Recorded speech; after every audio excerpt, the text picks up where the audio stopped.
folks, this is Ross with The Verge. We're here live at IFA 2012 in Berlin, and we're checking out the Samsung out of tab.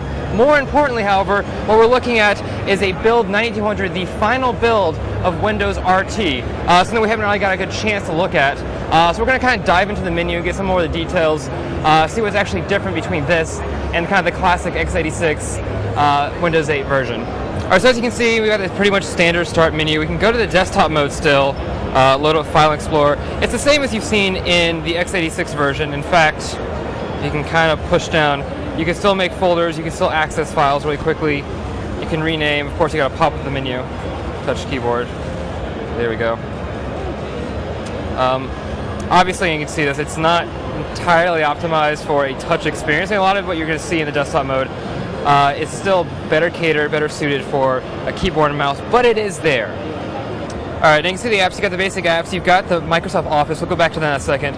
And then you got your Windows accessories, your notepads, your paints, and unfortunately for that, for Notepad, it's basically they're all the standard x86 mode. You go with the classic mode, you can still, test this out, no auto crack. And that goes the same for Microsoft Office 2013. We're looking at the preview versions right now. So if you go to Excel right here, make a new Excel sheet, and do my taxes and make charts and stuff. It's still somewhat more touch friendly. Obviously, we got these menus that come up. We can kind of use these. Easy to touch for the most part.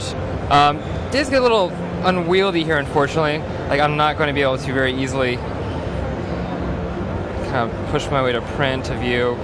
It's an imperfect mode. Clearly, this is still more optimized for a keyboard and mouse, as is with everything in kind of the desktop mode. If you hold your finger down, you can get over to the screen resolution. That's personalization. Again, like I said, the touch menus are really not suitable for touch. Let's get down there. Beautiful. Okay, wonderful. So as you can see, the resolution is 1366 by 768. Nothing we can change on this hardware. We need to check out some of the other ones. One of the very few Windows RT models we've actually been able to see thus far.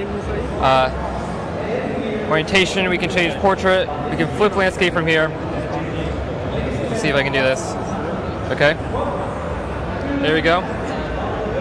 So let's keep changes. No accelerometer. It's not going to change on its own. I dear God hope there's an easier way of doing it, but right now it looks like the one option is to go to that very tiny menu, hit the very tiny portrait thing.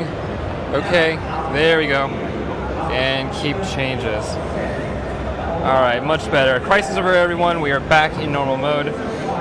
Okay, so now if you actually go into settings, it's actually, if you want to change your PC settings, you get the once called Metro, now just Windows 8 UI design or whatever. Settings, you can do personalization. Nothing too serious or detailed here. If you want to do that, you can go to all apps, get to the control panel. Unfortunately though, once you get to the more nuanced settings, you are back in classic mode, which again, not very touch friendly unless you have very small fingers. There is no stylus support in terms of a digitized stylus for this one. And we haven't heard of a model that's really doing that just yet for the RT version. So basically that is Windows RT. As far as we can tell, build 9200, the final version. This is in test mode. Kind of our first view, very similar to the Windows 8. Of course, obviously the x86 classic programs will not work. And if you're going to do anything pseudo-serious in the classic desktop mode, you're going to need a keyboard and you're going to need to find a mouse.